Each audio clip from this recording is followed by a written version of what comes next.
Syiah menolak hadis Bukhari Muslim. Yang keenam, mereka mengingkari hadis-hadis Rasulullah SAW. Ya. Ini sudah sangat masyhur. Bukan orang Syiah namanya kalau tidak menolak hadis Sahih Bukhari. Bukan orang Syiah namanya kalau tidak menolak hadis Rawahu Muslim. Bukan orang Syiah namanya kalau masih menerima Rawahu Ahmad.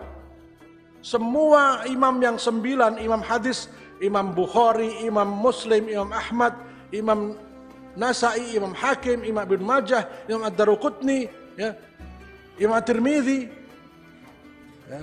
Ini semua tidak diterima hadisnya oleh Syiah. Dianggap hadis palsu semua. Bukan orang Syiah kalau masih memakai hadis riwayat para imam ini. Mereka hanya mau menerima hadis yang diriwayatkan oleh 12 imam mereka. Ya, Ahlul Bait mereka sebut dengan Ahlul Bait. Jadi kalau bapak-bapak ini baca buku kemudian ada tulisan Nahjul Balaghah, hati-hati, itulah di antara kitab utamanya Syiah. Ya. Nahjul Balaghah itu kumpulan nasihat-nasihatnya Ali bin Abi Thalib. Beda antara mengingkari hadis-hadis Rasulullah SAW dengan menolak hadis Sahih Bukhari dan Muslim. Sebab banyak hadis di Bukhari dan Muslim memiliki kesamaan dengan kitab Syiah. Apakah Ustadz ini tidak malu dengan mengatakan bahwa Syiah menolak mentah-mentah hadis dari 9 imam yang disebutkan tadi? Sementara si Ustadz ini tidak sadar bahwa imam kebanggaannya yaitu Al-Albani yang nyata-nyata menolak sebagian riwayat di Bukhari dan Muslim.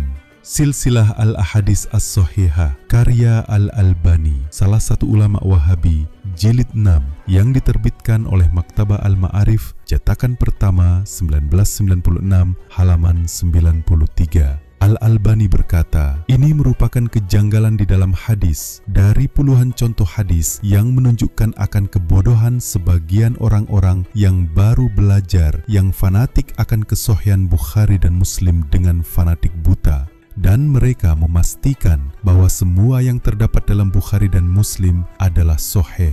Dalam kitab Adab Az-Zifaf karya Al-Albani terbitan Al-Maktabah Al-Islamiyah cetakan pertama tahun 149 halaman 54, Al-Albani berkata, di dalam menyanggah salah satu pernyataan ulama yang memastikan kesahihan Bukhari Muslim secara mutlak, perkataan ini hanya dari dia sendiri, maka cukup bagi pembaca yang pandai tidak memperdulikan kebodohan orang yang merasa alim ini dan kebohongannya terhadap ulama yang terdahulu dan terkemudian dengan mengklaim akan kesepakatan mereka. Padahal mereka senantiasa sampai hari ini mengkritik sebagian hadis-hadis di Bukhari Muslim dari kasus yang tampak bahwa hadis tersebut hal yang dapat dikritik tanpa harus melihat apakah itu salah atau benar.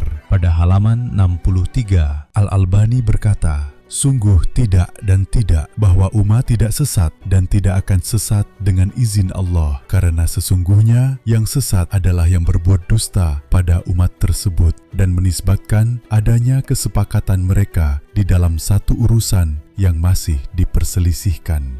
Dengan bukti tersebut, Al-Albani sebagai panutan Ustadz ini dengan berani mengkritik keras Bukhari dan Muslim. Kasihan Ustadz ini. Syarah Riyad Al-Solehin karya Al-Utsaimin, salah satu ulama Wahabi, jilid 6 yang diterbitkan oleh Madarul Watan Linashri, cetakan pertama tahun 1427 Hijriah halaman 674-675. Setelah menukil salah satu riwayat di Sahih Muslim jilid 2 halaman 621 hadis nomor 279 bahwasannya Allah menciptakan tanah dan seterusnya, Al-Utsaimin berkata, hadis ini diriwayatkan oleh Imam Muslim dan para ulama mengingkari hadis tersebut. Kami tegaskan salah satu riwayat di Sahih Muslim diingkari oleh para ulama karena hadis tersebut tidak sahih dan tidak benar berasal dari Nabi SAW disebabkan bertentangan dengan Al-Quran Al-Karim, dan apapun yang bertentangan dengan Al-Quran Al-Karim maka hal tersebut batil. Dia menolak hadis yang tertera dalam kitab Sahih Muslim karena bertentangan dengan Al-Quran. Sahih Muslim yang diterbitkan oleh Darul Fikr, cetakan ke-1 tahun 2003 halaman 1243.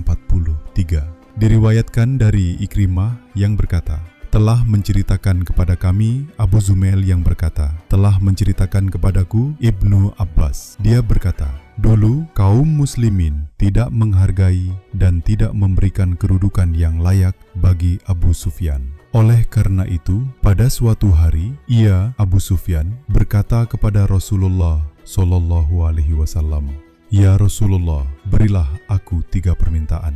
Rasulullah menjawab, "Ya." Abu Sufyan melanjutkan pembicaraannya. Pertama, saya mempunyai seorang putri yang terbaik dan tercantik di negeri Arab, yaitu Ummu Habibah. Saya ingin menikahkannya dengan engkau. Rasulullah menjawab, "Ya." Kedua, lanjut Abu Sufyan, saya berharap engkau menjadikan Muawiyah bin Abu Sufyan sebagai juru tulis engkau yang selalu mendampingi engkau. Rasulullah menjawab, "Ya." Abu Sufyan mengakhiri permintaannya. Ketiga, saya harap engkau menugaskan saya untuk bertempur di medan perang melawan orang-orang kafir, sebagaimana dulu sebelum masuk Islam saya memerangi kaum muslimin. Rasulullah pun menjawab, "Ya." Sekarang mari kita lihat penilaian Ibnu Qayyim tentang hadis tersebut. Dalam kitab Zad al-Ma'ad karya Ibnu Qayyim al-Jauziyah, salah satu ulama rujukan kelompok Wahabi, jilid 1 yang diterbitkan oleh Muassasah Ar-Risalah, cetakan kedua tahun 1998, halaman 106, Ibnu Qayyim berkata, adapun hadis Ikrimah bin Ammar dari Abu Zumail dari Ibn Abbas yang sudah kita baca, hadis ini merupakan kekeliruan yang sangat jelas. Berkata Abu Muhammad bin Hazm, ini merupakan hadis palsu tanpa diragukan lagi. Terdapat hadis palsu dalam kitab Sahih Muslim menurut Ibn Hazm. Dalam kitab Tahzib Sunan Abi Daud karya Ibnu Qayyim al-Jauziyah, salah satu ulama rujukan kelompok Wahabi, jilid 1 yang diterbitkan oleh Maktabah Al-Ma'arif, cetakan pertama tahun 2007, halaman 768 sampai 769. Ibn Qayyim berkata, dan Muslim telah meriwayatkan di dalam kitab Sahihnya dari hadis Ikrimah bin Ammar dari Ibn Abbas, dan hadis ini telah disanggah oleh sekelompok ulama pakar hadis. Mereka menggolongkannya termasuk kekeliruan yang terdapat dalam kitab Muslim. Berkata Abul Faraz bin Al-Jauzi di dalam kitabnya Al-Kashif, tanpa diragukan lagi, hadis ini merupakan kekeliruan dari sebagian perawinya. Bahkan Ibnu Qayyim pun menyanggah bagi yang mentakwilkan hadis ini guna membela kitab Sahih Muslim. Pada halaman 771, Ibnu Qayyim berkata, sebagian orang memaksa dengan takwil yang rusak guna mensahihkan hadis ini. Pada intinya, Syiah tidak menolak hadis Bukhari dan Muslim selama hadis tersebut tidak bertentangan dengan nas Al-Quran. Sebab, sebagaimana kita ketahui bersama bahwa seluruh sabda Nabi Shallallahu Alaihi Wasallam adalah sebuah kesatuan wahyu, sehingga tidak akan pernah bertentangan dengan Al-Quran. Namun dalam sabdanya yang lain, Rasulullah SAW juga memberi arahan kepada umatnya agar berhati-hati ketika melihat maupun menerima suatu riwayat, seperti sabda beliau yang termuat dalam kitab berikut. Musnad Ahmad bin Hanbal, jilid 1, hadis nomor 326, terbitan Muassasah Ar-Risalah, halaman 410, cetakan kedua, tahun 2008, yang ditahqiq oleh Syuaib Arnaud Tihel. Abul Gusni Basori berkata, aku berkunjung ke kota Madinah, kemudian bertemu dengan Aslam, budak Umar bin Al-Khattab. Aku berkata, ceritakanlah kepadaku sesuatu dari Umar. Dia berkata, aku tidak bisa, aku takut menambahkan atau mengurangi, karena ketika kami berkata kepada Umar, sampailah kepada kami sesuatu dari Rasulullah SAW. Maka Umar pun menjawab, aku takut menambah atau mengurangi walau hanya 1 huruf. Sebab Nabi SAW berkata, barang siapa yang berdusta atas namaku, maka dia di neraka. Syuaib Al-Arnaud berkata, sahih li gairihi. Dalam riwayat ini, Nabi SAW memberikan isyarat akan munculnya orang-orang mengatasnamakan Nabi SAW. Karena itu beliau dengan tegas memberi ancaman bagi yang berdusta mengatasnamakan beliau SAW. Yang aneh lagi, Ustadz ini tidak mengetahui jika ulama yang dikaguminya termasuk orang yang merubah sabda Nabi SAW. Sebagai contoh, dalam kitab As-Sabaik Az-Zahabiyah karya Al-Ghaniman, salah satu ulama Wahabi yang diterbitkan oleh Dar Ibnul Jauzi, cetakan pertama tahun 1430 Hijriah, halaman 463. Al-Ghaniman berkata, terdapat di dalam kitab Sahih Muslim hadis yang diriwayatkan Zaid bin Arqam bahwa Rasulullah SAW berkhutbah di tempat bernama Ghadir Khum, yaitu tempat antara kota Mekah dan Madinah. Ketika beliau hendak kembali dari haji wada, beliau SAW bersabda, sesungguhnya seorang hamba diberikan pilihan oleh Allah apa yang ada padanya atau dunia, maka beliau memilih apa yang ada di sisi Allah. Ketika itu menangislah Abu Bakar. Untuk para pemirsa, perhatikan kalimat ini. Ketika itu menangislah Abu Bakar dan berkata, akan tetapi kami menebus engkau dengan ayah dan ibu kami. Kemudian Rasulullah bersabda, mungkin utusan Tuhanku akan datang kepadaku, maka aku akan menjawabnya, dan sungguh aku tinggalkan kepada kalian dua hal yang berat, yaitu Al-Quran dan Sunnahku. Untuk para pemirsa, perhatikan kalimat ini, yaitu Al-Quran dan Sunnahku. Hendaklah kalian menjagaku di sisi keluargaku. Sekarang kita lihat kitab Sahih Muslim. Apakah benar di dalamnya terdapat kalimat ketika itu menangislah Abu Bakar, juga kalimat Al-Quran dan Sunnahku? Kitab Sahih Muslim yang diterbitkan oleh Darus Salam, cetakan kedua tahun 2000, halaman 1061. Zaid bin Arqam berkata, pada suatu hari Rasulullah berdiri di tengah kami. Beliau berkhutbah di sebuah wase bernama Khum. Sungguh telah aku tinggalkan untuk kalian Saqalain, yaitu Kitabullah yang di dalamnya adalah petunjuk dan cahaya. Beliau bersabda, dan Ahlul Baitku. Aku ingatkan kalian kepada Allah tentang Ahlul Baitku. Aku ingatkan kalian kepada Allah tentang Ahlul Baitku. Aku ingatkan kalian kepada Allah tentang Ahlul Baitku. Ternyata dalam kitab Sahih Muslim tidak terdapat kalimat ketika itu menangislah Abu Bakar. Bahkan yang lebih dahsyat lagi, keberanian tingkat tinggi yang telah dilakukan oleh ulama Wahabi ini mengganti Kitabullah dan Ahlul Baitku dengan Kitabullah dan Sunnahku.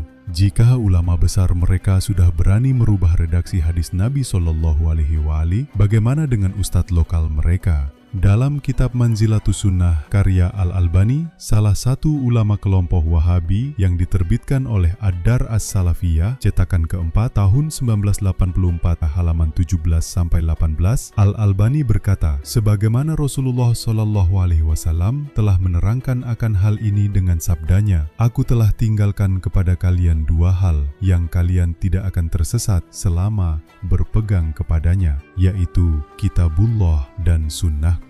Keduanya tidak akan berpisah sampai datang ke telaga Haud. Perhatikan kalimat keduanya tidak akan berpisah sampai datang ke telaga Haud. Al-Albani berkata, hadis ini telah diriwayatkan oleh Malik. Sekarang mari kita lihat di kitab Al-Muwatta karya Imam Malik yang dijadikan sandaran oleh guru besar ustadz ini, yaitu Al-Albani. Dalam kitab Al-Muwatta karya Imam Malik, riwayat Yahya bin Yahya Al-Laisi Al-Andalusi, jilid 2 yang ditahqiq Bayasar Awad Ma'ruf yang diterbitkan oleh Daru Garbil Islami, cetakan kedua, halaman 480.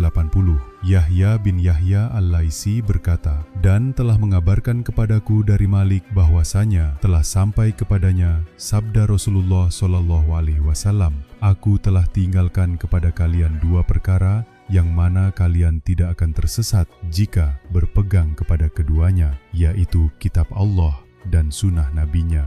Ternyata tidak ada kalimat keduanya tidak akan berpisah sampai datang ke telaga Haud. Dalam kitab Usulul Wusul Ilallah Ta'ala karya Muhammad Hussein Yaqub, salah satu ulama Wahabi yang diterbitkan oleh Maktabah At-Taufikiyah, halaman 30, Muhammad Hussein Yaqub berkata, sungguh aku telah tinggalkan kepada kalian yang jika kalian berpegang dengannya, kalian tidak akan pernah tersesat sepeninggalku, yaitu Kitabullah dan Sunnahku. Di dalam catatan kaki Muhammad Hussein Yaqub berkata, telah diriwayatkan oleh Ahmad dan At-Tirmizi, dia berkata, hadis Hasan Garib. Dalam kitab Sunan At-Tirmizi jilid 6 yang diterbitkan oleh Dar Al-Ghorbil Islami, cetakan pertama tahun 1996, halaman 125 dari Habib bin Abu Sabit dari Zaid bin Arqam. Keduanya berkata, Rasulullah bersabda, "Sesungguhnya aku telah meninggalkan untuk kalian sesuatu yang jika kalian berpegang teguh kepadanya, niscaya kalian tidak akan tersesat sepeninggalku. Salah satu dari keduanya itu lebih agung dari yang lain, yaitu Kitabullah adalah tali yang terbentang dari langit ke bumi, dan itrahku, ahli baitku." Musnad Ahmad bin Hanbal, jilid 35, hadis nomor 326, terbitan Mu'assasah Ar-Risalah, halaman 456. Dari Zaid bin Sabit berkata, Rasulullah SAW bersabda, "Aku tinggalkan untuk kalian dua khalifah, Kitabullah, tali yang terbentang antara langit dan bumi atau dari langit ke bumi, dan itrahku, ahli baitku." Lagi-lagi, kebohongan yang mereka lakukan ternyata dalam kitab Musnad Ahmad tidak terdapat kalimat wasanata. Bahkan yang ada itrahku, ahlun baitku. Jika taqiyah yang sudah jelas terdapat dalilnya dalam Al-Quran dan riwayat, mereka katakan kebohongan, namun kebohongan yang sebenarnya yang mereka lakukan dianggap sesuatu yang halal. Satu hal lagi yang ingin kami buktikan adalah banyak perawi Syiah yang riwayatnya dinukil oleh Imam Bukhari dan Muslim dalam kitab sahihnya.